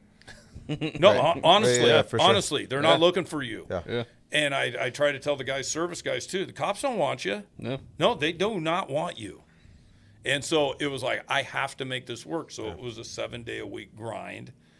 And when I got over that hump where I have the right people in place, I don't have to worry about it as much. That's when the rot started setting in, because I was the same way. I got a dog when that started to happen, because these guys are all part of the management team. Yeah. And like when I happened to, because I was working. No, you're good. Yeah, I'm sorry. When we, you know, because I'll be 7 years here in November. So, like. Yeah, you're at that point. At that point, like where they're starting to take over. That's how when I was up in Concord, he ran it. And then, you know, we have all of the managers and they kind of do it. So it's kind of nice to be able to step back. But it's so weird for me because, like, I'll go home and I'm like, I lose myself in the television in those certain shows to where I don't actually think about work, or I don't think about dog training. So it's weird. I'm opposite. Like the TV for me and the new shows that have come out with the streaming services, like it takes me out of my normal world and puts me into a different world. And I'm like, okay, I'm okay with that. It's weird. No, I know where you're at, because I had the same thing happen when I was watching Breaking Bad. Right. I'm trying to think of another series. I just remember finishing Peaky Blinders, you know. I think it was True Detective at that time, or whatever. I haven't watched the new one. That was good. I haven't either. Yeah. But I binged, like, I just remember at the end of Breaking Bad, everybody was making the move to Sons of Anarchy or some shit. And I'm like, I can't do it. I can't. You just dedicated so much time to it. Oh no. Yeah, dude. Yeah. Breaking Bad. I was just like, what? See, now I thought I was on meth. Yeah. You know? And I'm the type of person where I'm like 10:30. I'm like, oh fuck, one more episode. Oh fuck it. Yeah, that's what I do too. And then you start counting your hours of sleep. You're like, okay, I'm gonna get like 6 hours. I'll be good. And then it starts seeping into your dreams, and you know you're fucked. Man, did I do a bad drug deal? I don't even do drugs, But it was around that time, and I remember when that series ended, I was like, I can't do this anymore. That series took it out of me for some reason. That's crazy. It was like, wow. And and that's when I started. I'm gonna just try to unplug for a little bit. And I remember my boys, I took them hunting in Canada, and they were so on their phones all the time, games on their phones, all this shit on their phones. And I'm like, I took them to Canada elk hunting, and it was weird when they got there the first day or two. There's no Wi-Fi, there's no nothing. These kids were like being sucked off crack. I mean, they were like, withdrawals. Didn't know what to do. But I'm telling you, after that week, it was almost like having my kids back. It was just like they were going to bed when the sun went down. They were getting up when it came up. They took part in it. They had a great time, and they unplugged. And they say it takes like 7 days to completely unplug from it. Interesting. But it was really cool to see it happen with them firsthand. And I kind of went down that route. I was like, I'm gonna just quit TV for a while. I'm a little weirdo, But I always stay busy. I always So it's good. It seems like you're semi-retired now. I mean, I'm lucky enough to have a great staff that, it took a long time, trust me. not including Robbie though. No. That I wasn't talking about him. It wasn't talking about you, Rob. Let's get going about that guy. But, no, I've been lucky enough that I could tell you nightmare story after nightmare story, just like y'all probably could about employees. But, I have a good staff in the last, I'm going to say 10 years I've been able to break away, go on a hunting trip, go away, go on a fishing trip, go fish. I always take a day off during the week to either go fish or hunt something just to keep, usually it's fishing. Where do you fish locally? Diamond Valley. Okay. That's close to my house. Paris. Because you're a fisher. You're a fisher. So I grew up fishing. My dad was a fly fishing guide and hunting guide up in Montana. Oh, nice. Yeah. So I grew up fishing. Yeah, and I love fishing. I grew up fishing. We did a lot of saltwater, but locally it was saltwater. Yeah. For us in the Midwest, if you weren't hunting, if it wasn't hunting season, you were fishing. Yeah. And we'd go to Canada every year after ice out and go fish for walleyes and northerns and stuff. And I was just blessed enough. I tell people it all the time. I'm without my dad introducing me to shooting and fishing, I don't know where I'd be. No, honestly, I don't know where I'd be in life. Yeah. Because those two things have been a constant. And a lot of people, I see it with shooters, like they'll be around a lot when the dad's around, and then you don't see them. Well, they're in their 20s and 30s. They're earning their, they're kind of earning their stripes. They're figuring it out, and then they come back. I remember being out here with my dad shooting trap or shooting skeet, or shooting pistols. That's cool. Yeah. And so you kind of see it come back, and that's kind of our job, our duty to introduce it to the new, to our kids and to the next generation, because it's kept me away from a lot of, I kind of have that personality. I could see myself getting right down that rabbit hole, whether it was partying or anything else. Yeah. I'm just thankful I had fishing and hunting kind of kept me away from all of it. And even going into the Marine Corps, my hunting skills as a kid, I didn't know as a kid, I'm like, yes, it's still, bow hunting or whatever. But all that transferred over. It translates over. Yeah. It was like falling into it like a frog. I'm like, dude, I was made for this. Yeah. Oh, I remember being in boot camp going, man, you know how much these boots go for? Like I was like, holy shit. I was like from the farm, we'd go to gun shows or whatever, and I'd be like, wow, look at that pack, and then they're giving me this? Are you kidding me? Why'd you get out then? It seems like it's right up your alley. Yeah, it's kind of interesting. At that time, it was kind of Clinton era. Okay. And I'd kind of checked a lot of the boxes I wanted to check in the Marine Corps. Right. I kind of checked all the boxes, and it wasn't that I was opposed to not staying in, but they weren't accepting it, or no more bonuses. There was no more bonuses. And I was at that point, I was like, I got a young kid. I had Jake, my son, was probably a year old. I'm like, I got a kid to kind of look at, and things do change. Trust me, when it's time to jump out of the helicopter, or the plane parachuting, and you got a kid, I noticed it right away. I'm like, holy cow, man. I hope I walk away from this one. Right. Things change a little bit when you have a kid. That was some of it, but the other one is yeah, there's no bonuses. There was no real Incentive almost. Yeah, and I was tired of being broke. Yeah, that's fair. Dude, I remember being in, and we qualified for WIC. Me and my wife qualified for WIC, a shade away from welfare, and I was a sergeant in the Marine Corps at that time. So WIC, he's young. WIC was like, you used to have these paper coupons, and then they blocks of cheese this big, 5 gallons of milk, whatever. It was crazy. They gave you a book with checks. Yeah, see, we had EBT when I was growing up. Yeah, debit cards. Yeah, no, these are actually checks, and for each fucking cheese and box, they'd run the check for each fucking product. And I qualify for this, and I'm a combat veteran. I'm a sergeant in the Marine Corps. I've been in this long, and I qualify for welfare. That's fucking crazy. This is awesome. Yeah, I want to stay in. Yeah. That's a solid point. I miss all the guys I was in to this day. I mean, like, I miss those guys like it's nobody's business, but I don't miss Being the broke. suck. Yeah. This episode is brought to you by Strike Industries, a longtime friend and supporter of Rap Supply. Guys, Strike Industries has been making high quality and affordable parts and accessories for all your firearm needs since 2010. Whether it's for your AR, AK, Glocks, SIGs, CZs, Strike's got your back. They've recently been making a name for themselves with their innovative products like the cable management system, which even got picked up by the U.S. Army. There's also fun stuff like AirTag holders so you don't lose your guns while traveling. Recently, we've seen a lot of chassis action coming from Strike, like their SMC Bravo, which is for the P320 FCU. Visit strikeindustries.com or hit the link in the description below. So anyway, I was putting together street bikes, and the guy that taught me, would show me the station. There was different stations. And I remember I was eating lunch, and he comes up to me, he's sitting across at the table, and he's like, "What are you fucking doing here?" I'm like, "What do you mean, man?" "Yeah, dude, I'm making sweet bang. I mean, this and that. And he goes, "Let me tell you," and I'll never forget it. He goes, "Let me tell you a story." And he goes, "I'll tell you a story about a guy." And he started here, same thing, partying, this and that, and had a girlfriend. "You bet you got a girlfriend?" I'm like, "Yeah, I got a girlfriend." And he's like, Yeah, so did this guy. And he got married, has 2 kids, and 15 years later, he's sitting across from you and hasn't seen a goddamn thing in the world. And it was him. No shit. And he told me this at lunch. Fuck. And I'm like, whoa. I went home.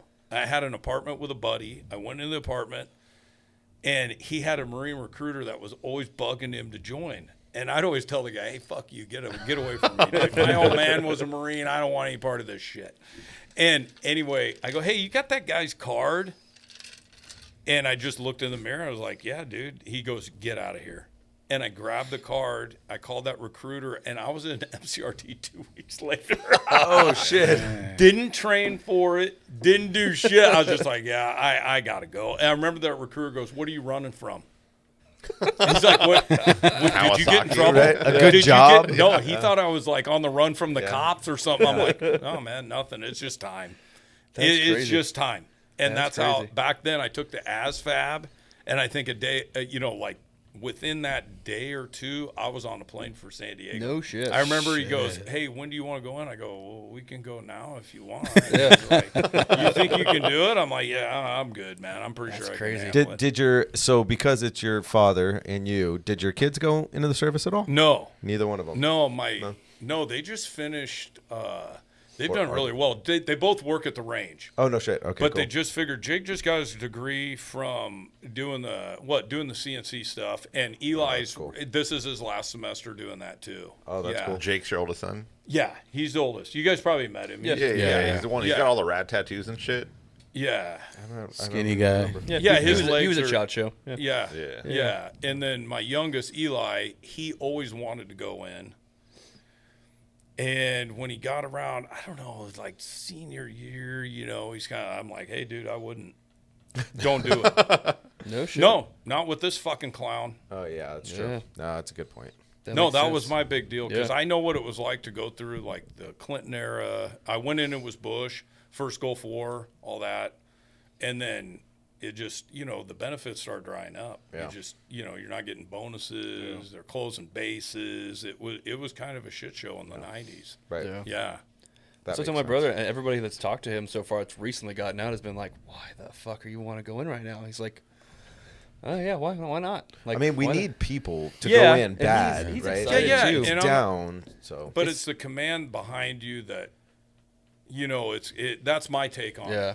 Because I've been on that side of it. Yeah. It's like, hey, you got to protect yourself. You just, hey. Yeah.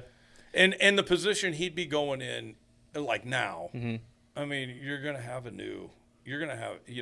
this would be the time. Yeah. right. Yeah. This would be the time. But to go through it, I just look at what they've done, how it's gone with different guys, operators. And my son, I was like, hey, if you want to go in, that's fine. Just get something that you can take with you. Yeah. Don't be like your old man and take, I told him the exact same thing. I there's was like, nobody "Dude, looking for snipers. do something. Go be like I'm a fucking mechanic or something." He's like, "No." He wants to do either artillery or they have like a forward observation unit. That So does totally that not stuff. listening to Yeah, anything at that all. he just said. But he's a recruiter's wet dream because he's 6'2", And like that's what I did. 220. Yeah, that's but he what I did. tests. He tested like 76 is like his testing or his, on his scores for his ASVAB. So he's smarter than majority of the guys that go in there. And he's bigger than the majority of the guys that go in there. Yeah. So the recruiter's like, yeah, get the fuck in here right now. Get the fuck That in here. 81 millimeter mortar blade will feel good. He's so excited.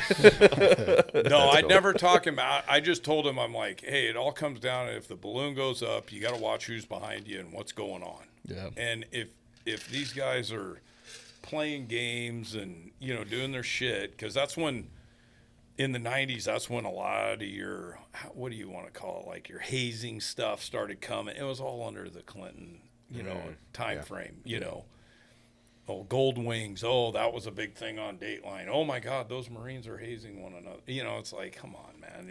What the hell? Yeah, it's just called tradition. Is what it's Yeah, called. what the hell are we doing, really? But There's separate at words that for point it. in time, yeah, it was a big deal. Yeah.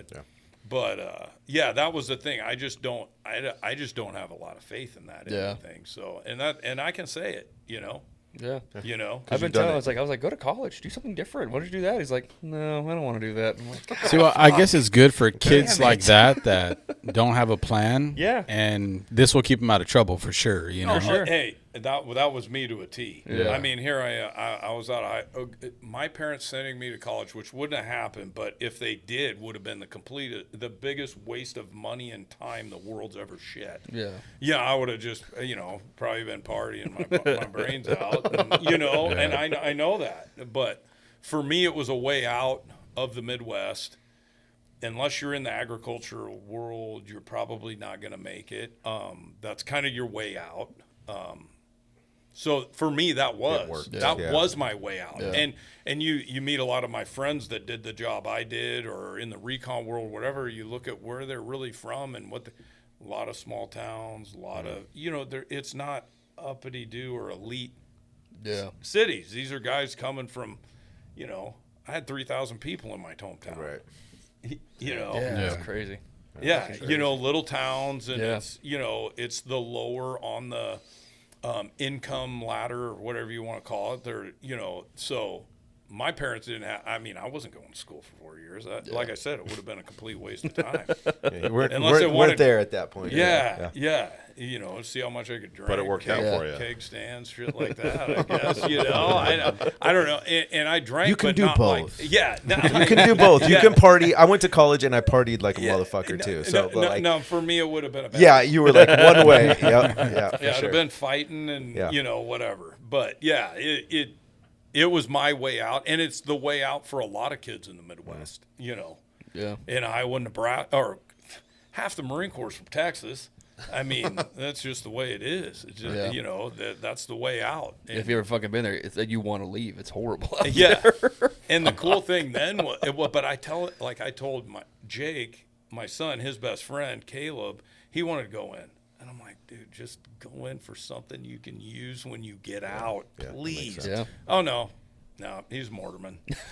Damn, man, I tried to tell you, Yeah, I was pushing him. I was like, why don't you go to the Air Force and try to be like a mechanic on There's some diesel good engines shit and shit like in the that. Air He's Force, like, dude. well, why would I do that? I was like, because you come out of the fucking Air Force and you make $200K working on fucking jets and shit. Yeah. He's like, yeah, I don't know. If I Even wanna- on an operator and like the JTAG guys and stuff like that. Oh, dude, it's all cutting edge shit. Yeah. I mean, they get the best of everything.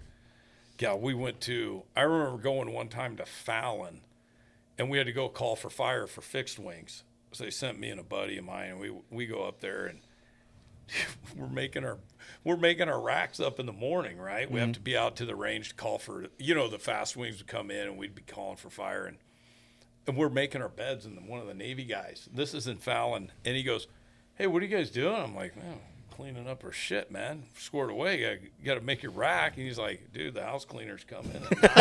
What the hell are we doing, man? Go to the chow hall. They're whipping up burgers any way you want them. We're like, what the hell is going on? Where are we? here? Yeah. We're eating chicken and rice down at Camp Pendleton. It's good stuff. Yeah. What are you guys making your racks for? House cleaners come in at 9. Fuck. Yeah, That's it was a wild. trip. It was a trip. Holy shit. Yeah. That's crazy. But the other branches where they got the money, they, the Air Force is where it's at. Yeah. Yeah. It's So so there's Marines on like the bottom of Oh, the yeah, totem bottom pole? of the food chain, bro. Yeah. Below the Army? Yeah. What does it go? like funding, Air like Force? funding wise, or Any of it. I don't Really? care. Yeah, fun. No shit. I remember going to jump school at Benning, and that's like, a lot of the guys that go the Army pipeline, that's one of the first things they do is jump school. Mm-hmm. And here I was an NCO at the time. I was like a corporal going through jump school. And I went to the chow. I'm like, man, that's a pretty good chow out here. Jesus. It was a lot nicer than what we had in the Marine Corps. But, yeah, I went through jump school as a corporal, and, we're in there with a bunch of kids out of boot camp going through airborne. no shit. Oh yeah, and me and That's a guy crazy. from the East Coast, we're in a room together, and they'd send a guy down to wake everybody up at like 5:30. Well, the formation was, let's just say at 7. I don't remember the exact time. This clown was running through the building at 5, waking everybody up. So me and this corporal, another corporal, he's from the East Coast, Lejeune, and we grabbed that little son of a bitch. Fucking touch that door again at 5 in the morning. Your ass is grass. Yeah, knock the shit. And yeah, they'd skip our door and then been beaten. Reveille. It'd be like, dude, we don't have to be out there till 7, That's It's like, funny. what are you guys doing? But we're NCOs, so the Army picks up rank a lot faster than the Marine Corps does. Though. Yeah. That's the one cool thing. Yeah, a lot of guys transfer over.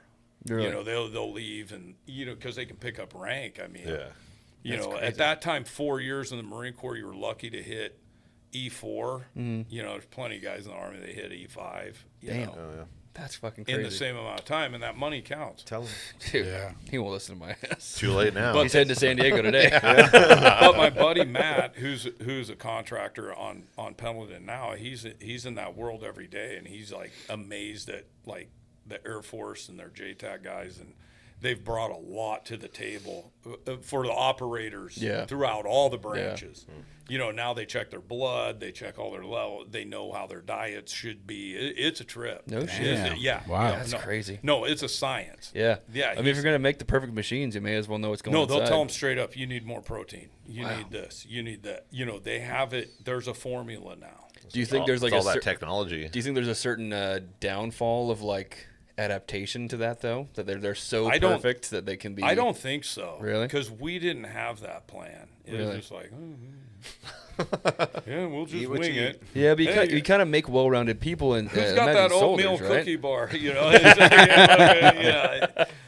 That's interesting. It's awesome. No, Yeah. it's awesome because that it's spread through all the spec ops community now is like how they have the diet, all their levels, Yeah. all that stuff is checked and monitored. Do you think it's eventually going to roll down to the masses at some point? Yeah, like everything else probably. does? Yeah, probably will. Yeah. It probably will. But those high-end operators and stuff, the tier level guys, yeah, it's all there now. That's cool.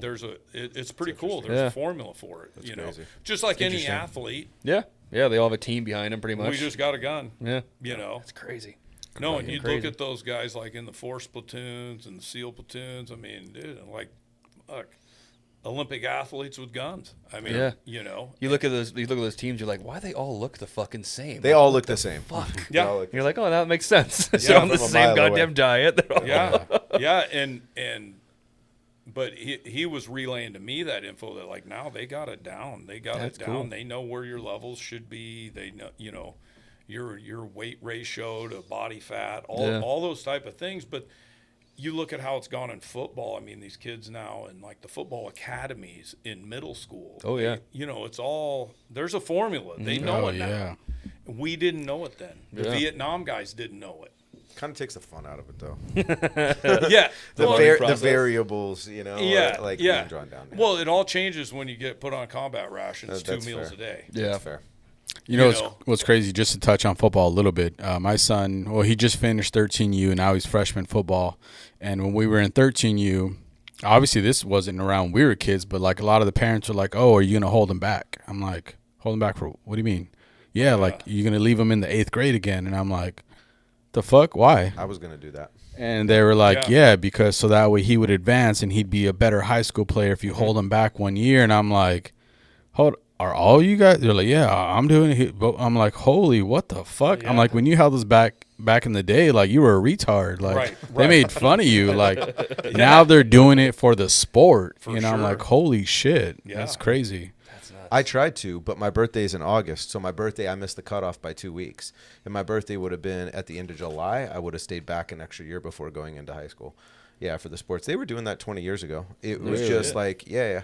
You just had to watch it. Like if you're like, I was 18 my senior year. If my birthday was 2 weeks before, I would have been 19 my senior year. And I've been like, fuck it. I want to be more mature because I played sports. That's all I did was play God, I sports. was lucky I even graduated high school. There's no way I was going to hold myself back. Well, it I would know, have helped. like, You I would have wanna been graduate smarter, sooner. hopefully. I don't know. I remember hearing it in Norco. The coach that was in Norco at that time, I can't remember what the guy's name, but when he was coaching at Norco, I heard they were doing that too. Yeah, it's commonplace Yeah. now. Interesting. Crazy. Yeah, it's pretty normal. Yeah, so they hit that. They hit the spurt. Like I was 14 going in my freshman, or 15 my freshman year. So it's like a lot of the kids I was in with were 14. So like if you can give an extra year of growth and everything, because once you start, you can't stop. Oh, yeah. So you hold them back in the 8th. It's like a redshirt year basically in college. Cheating. So you would And do my that. parents started Cheaters. me in It's called being smart, Chuck. Yeah, my parents started me in kindergarten when I was 6. So Yep. and my birthday I was in 5. May. Yeah. So I was driving at the end of my freshman year. Yep. See, did he cheat? No, I was the same way. Yeah. Just playing. You're just That's playing. crazy. You're just working it the best way that you can to give I them the would best never think about opportunity. that, Yeah, my dad to be helped. good. Well, I don't think it was my dad. I don't know why, but they're like, oh, no. And then when you're a Fuck it. senior, you There's probably can't a coach touch told him. no fucking girl. Well, and all the shit that you do, like the senior pranks, Straight down. All right. First one you're all, left. all the stuff that you do, the senior pranks and all that shit, you're not a juvenile anymore. You're an adult. Yeah. So I had And to you get watch all charged my with that senior shit, right? Yeah, and then you have juveniles with you. You can get influencing them. It's a little God, sketchier. Fuck all of that. Yeah, it's definitely. Yeah, like tougher. Raul said, if I got held back, my parents were like, you're stupid. What Yeah, you do? yeah, you're a DTD. Not we're holding you back so you could be better. This episode is brought to you by Powerbase. Guys, we use Powerbase Bluetooth speakers in the studio, the shop, the warehouse, and even on range days. The quality is amazing. They're engineered right here in the USA, established in 2001, and not only that, they manufacture their own products. We also use Powerbase in our company cars. The sound is amazing. Visit powerbaseusa.com. That's powerbaseusa.com, or hit the link in the description below. He just poured that. He just poured that. See, look at him laughing. He doesn't know where the fuck he is right now. Sitting over here. Look, You his, see? his hat's all Sitting fucking over sideways and here. shit. Yeah, Just See. sitting over here. He's Hey, I'm supervising him. He's he's okay. hammied. He's hammied. Oh, man. They don't drink whiskey wherever he's from. Yeah, seriously. Tequila. Well, we're good. We can get close to wrapping up here. But honestly, we want to say thank you for allowing us to, all of our YouTube outdoor stuff is, at Prado. We appreciate you guys. Yeah. And we appreciate you. Yeah, and like you said, all your guys are great. They treat us good. You treat us good, except for Robbie. Well, he doesn't work for you guys. Thank We God. do a lot of our test firing there for production rifles and Yeah. stuff, which Oh, is yeah. rad. No, it's awesome seeing you guys out, and it's awesome visiting with you when you're out there. I look forward to seeing you out there more, man. Anytime you guys want. No, Well, for sure. it'll be back. We'll be back more now. It's just because it's not like 127,000. That's what's the shitty part during the degrees, summer. Dude, like, it was 2 hot. weeks ago wasn't it? Oh, the heat wave. out there, man. We were closing at 1:30, 2 o'clock every day. Did you guys ever get affected by the Yeah. fires and the smoke or anything like that? No, believe it or not, our place was clear of the smoke. That's we rad. didn't have any of that stuff. It was just brutal hot. Just hot as We were shit. closing at 2 o'clock. 1:30, 2 o'clock every day, and then there'd always be that person pulling in. Hey, we want to. I'm like, do you know how hot it is? Jeez, Walked outside man. lately, yeah. Yeah. Oh, But man, yeah, no, we love having you guys out. It's great. It's worked out great too. No, absolutely. Thank you. And thank you for being on the podcast. We Oh, love your no story. problem. It's been a good time. Oh man, And, hope it lived up to the hype. No, absolutely. I think very much so, I think yeah. you've exceeded our expectations. Yeah. A lot of great stories, man. We'll have to have him on more so we can talk about metal. Me and him are like metal guys, metal hardcore kids. So Yeah. like, Yeah. that's. And I grew up like in the I was born in '79, but like, yeah, the Oh, Suppletors I and the I was Metallicas, the 85. White I'm Snakes, right like, behind you guys. That's there. You're close. Yeah. Like, but there was some good metal back then. Yeah, Like, I that was remember the good seeing shit. Iron Maiden when I was probably I had to go to Omaha, and it was probably like 15. That's awesome. 14, and Yeah, That's back just- when like you had to go to the big city to go see the bands and shit, right? Yeah. Like, there Oh was- yeah, you had to go. Yeah, you had to go to Omaha if you were gonna see anything like that. It was going to Omaha. I remember I had a buddy that had. Oh gosh, he had the Garage Days. Well, it was a Metallica video. I need to look it up, but Garage he had a Days? video with their original drummer, right? Yeah. Because their Oh, their with- bass no, player, bass player. their bass player died. Okay. Yeah, and it was a VHS tape, and I yeah. remember all through like late middle school and high school, we're like, "Hey man, are we gonna watch the tape? we gonna watch the tape, dude? Yeah, we're gonna watch the tape." You know, it was like, and I fucking never rad. missed a Metallica tour until, gosh, I think the one I missed might have been, wasn't Death Magnetic, because I went to that. It was one they had in San Diego, one of the last one, and I'm kind of to the point where I was like, There's a new one coming out. I Yeah. just saw it today, the M72 tour. Did you see that? Yeah, So yeah, like the it's Is that the first one night, at Coachella? I don't know. that's I was the I one was my trying to son find went it. to, 72, and I didn't go. I Well, was there's like, I'm over it. Well, there's a new one. I just saw it on Facebook. So the first night they're doing 2 nights. The first night Limp Bizkit's playing with Oh, them, yeah. and the Oh, second I haven't night seen- yeah, I- Pantera's Oh, yeah. playing with them. And I was Oh, like, yeah. "Fuck, I want to see Yeah. Limp Bizkit and Pantera Yeah. along with Yeah. them." So like, yeah, Dude, it's have you pretty seen funny. James Hetfield? He looks old as shit. He does Yeah. look old. Yeah. He's super skinny. But so does Fred Durst. Have you seen Fred Durst lately? No. Dude, He looks looks old rough. as yeah. Hetfield's a I big never saw hunter. Pantera, and I really Hetfield's a want big to see Pantera. hunter. Oh, really? Yeah, big hunter. Yeah. Interesting. Yep. That's Yeah, it's crazy. pretty Yeah, funny. I think he did a couple of years ago. I think he shoots the Fierce rifles. I don't know anything about him, but I know that he did a couple of hunting shows with Interesting. Fierce. They're hunting elk. That's But pretty yeah, he's a big hunter. We'll have to He could- bring he it could back on probably- and talk he- about music. He could probably afford all kinds of rifles, dude. You think? I'm pretty sure like he Yeah. doesn't have to afford anything. fuck you People want. just give it to Dude, him to shoot. Yeah. And See just- that clown's car collection? It's like, are you fucking kidding me, dude? What the hell? I'm just jelly. I'm just jelly. for You sure. know? Oh, that's it. No, That's dude. it. More. Fucking Hey, rad. no, the guy hunts and shoots. I Yeah. mean, good lord. I heard you got a car collection too, though, don't you? Nah, I've been through some cars. I got an old truck. You got the Yeah. C10, Square right? body. Yeah. U.S. Navy tags on it and everything. Yeah. We've seen No that shit. one. Yeah, Prado. Yeah. It's pretty dope. That's cool. Yeah. It's all Yeah. patinaed, right? Yeah, I did years ago. I did a 65 Chevelle frame off. And then My favorite year, 64 to 67 are my favorite. yeah, I had a Chevelle years. 65 Chevelle, original black on black car. I put a rat rod in it, punched out 454, fuel injected, the whole thing, Curry rear end, the thing. But custom black paint job. Thing sat in my garage for probably 2-3 years. I put 200 miles on it. with a battery tender on it, man. That's it. Lived on a tender. And Yeah. and I freaked out every time I took it on the road. I'd have to park it in front of a window, whatever restaurant. Yeah. I had to have a window to watch it because people would just, you know.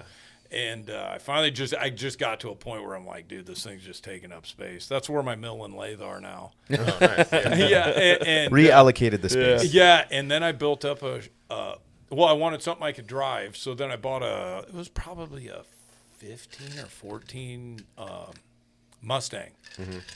Oh yeah, I supercharged it. Same deal. Broke everything, rebuilt it up. Thing was like 800 horsepower, and yeah, I drove. Something I could drive. I drove 800 I horse. drove manual. I drove it home on a weekend. I'm like, yeah, this looks like a pretty good night. I'll cruise it home, and it was manual. Oh yeah, one trip back and forth, clutch burned out of it. I'm like, this thing's fucking gone. Dude. But the thing I won't part with my C10. You know, it's just such a cool truck, and you can drive that thing anywhere. It's got a Vortec in it, and Yeah, it's chill. That's cool. That's cool. But yeah, the metal, man. I was actually getting a little worked up there, man. Metal talk, that's awesome. Yeah. Do you like any of the new stuff? Yeah, so me and him still go to shows all the time, but Yeah. I don't listen to much metal. I moved on from metal because my oldest brothers are 20 years older than me. So so I grew up on like hair band stuff. Yeah. Oh, and then I moved into like heavy metal, like your Metallicas, your Panteras, stuff like that, and the Sepulturas. And then from there I went on to hardcore. Yeah. So we still go to shows. I'm going to Mayhem Fest because our buddy is the lead singer of Throwdown, so the local hardcore band, and they're playing for the first time in 13 years out here at Mayhem Fest. Oh, that's awesome. So like it's more like hardcore stuff now. Then I listen to metal, but I still love all the old metal shit. Yeah, and like my son's an awesome drummer, so he, I get turned on from stuff from the guys all the time I'm listening to, so it's pretty cool. Yeah, for sure. Some of the Gajiras. Yep. And Gojira's hard to play I like too. Ghost It's a crazy. lot. No, yeah. I dated a girl that fucking loved Ghost. Yeah. And I like Ghost a lot. It's just got a unique sound. It does. Yeah. It Yeah. does. Yeah, it's the different. riffs are Yeah. real clean, Yeah. and I like Ghost, and But you hate fucking Creed, though, right? No, first of all, nobody fucking hates Creed. Hating Creed is solely because hate you're Creed. supposed to hate Creed. Fucking hate. You are He's supposed like, to. who the fuck is Creed? That's not metal. but yeah, my oldest son, I remember I took him to the Big Four out in Palm Springs when it was Metallica, Megadeth, Anthrax, and Slayer. When Hanneman was still alive. Oh, yeah. So that was pretty cool. But yeah, them kids, I'm like, always get your own gig. Come on. But there's some bands in there that they're sneaking in on me that I actually like a lot. So it's cool. That's It's right. You cool. guys have that connection as well too. Oh, Like, yeah. Not only shooting, but also the music. And Yeah, stuff. yeah. Jake's rad. big metalhead. Eli's huge, because he plays and he's getting better and better. I mean, he's 19 now, so I think now the biggest move is we're trying to get him involved in somewhere where he can go play. With guys. It's so weird. Like when I went to school, everybody played. There was But is he always somebody involved in that the played scene? the guitar. Well, it's different. Like Yeah, the it's hardcore just scene different was now. like the hardcore scene was super close knit, like in Huntington and stuff like that, and in the local area. So like if you were going to shows all the time, you would meet people, people, and yeah. then Right. you'd fucking start playing. But like I don't know how it is school, now. Like when I went to school, there's always somebody playing guitar or Right, something right. like that. It was easy to meet people that play. These kids now, they don't. They don't. They're not. They're on their phones. Playing video games. Yeah. Yeah, when I was in high Yeah. school, they didn't have shit like that. It was just like, you just kind of went to school and you went home. That was it. And that guy That's just from you. yeah, And yeah, that's just me. he told me the one day he's up there like he's up where his kid is and he's just railing and I'm like, what the hell? He's like, oh yeah, well that guy from Gajira, who's one of the best drummers. He's like, he says you got to practice 3 hours a day. He's up there. He's up there heavy hitting. I'm like, wow, rad. what? That's the- super cool. And then the one night I go up there because where he drums is like part of my bedroom, so where his kid is, and it's dark. I can't see anything. And I'm like, what the hell is going on in here? He goes, drummer always has bad light. You got to be able to play in the dark. That's fucking Hey, he gets awesome. that drive from you though. I tell my wife, I'm like, you hear this kid up here? It's pretty funny. That's awesome. They have the worst lighting. You got to be able to play in the dark. And I'm like, all right, well, get it. Yeah, Sure. I'll go to bed in 3 hours. Whatever. Usually he tries to shut it down when I get home. I don't care because the last time I was out by the pool and I had Tool on, and he goes, Dad, play that song here in a minute. I'm gonna go up and play, and he's playing that song, and I'm listening to it, and I'm like, dude, that kid isn't missing a beat. I mean, he's on point. That's right. Like, yeah, but That's awesome. it's just it's been a problem. I don't want to say he's introverted because he's not, but it's just hard to Can't meet. put labels. It's just hard to meet other players, people Yeah. that play. So That's crazy. and a couple of guys are like, oh man, we'd bring him right now, but he wouldn't be able to get in the clubs. Because it's a little tighter than how it was back in the day. Back Yeah. in the day, it wasn't that big of a deal. Yeah. That's weird though. I feel like That's annoying. you could still work around that somehow. Yeah.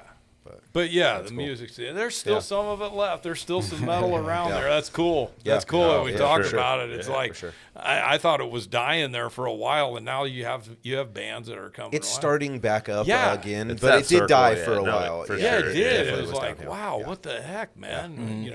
Where is the next Metallica? Will there be another one?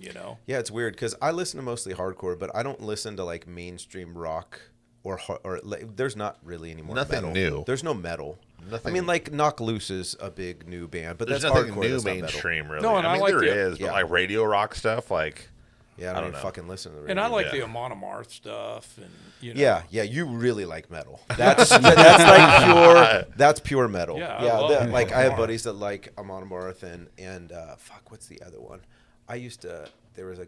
God, I'll think of it. I'll have to text you. I'll get your number and text you. There's another some other really good bands, but yeah, the metal scene just isn't the same as it was, or maybe it's because I'm just not in it anymore. No, it could be true too. I don't know. I don't know how it gets out there. Like, there's really no radio play. If there's not a lot of venues playing metal stuff, it's just hard.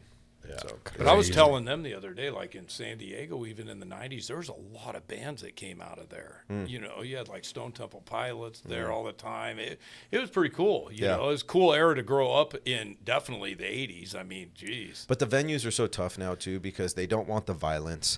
They don't want, like, we're hardcore kids, so, like, the dancing is different. It's not even just moshing, you know, like, but even, like, heavy moshing at House of Blues, they frown on it. It's just, I don't know, everything's more got stage dives. Everything's got so fucking pussified now, like, you can't really enjoy right. music. So it's harder for the scene to develop, I think. But, I don't know.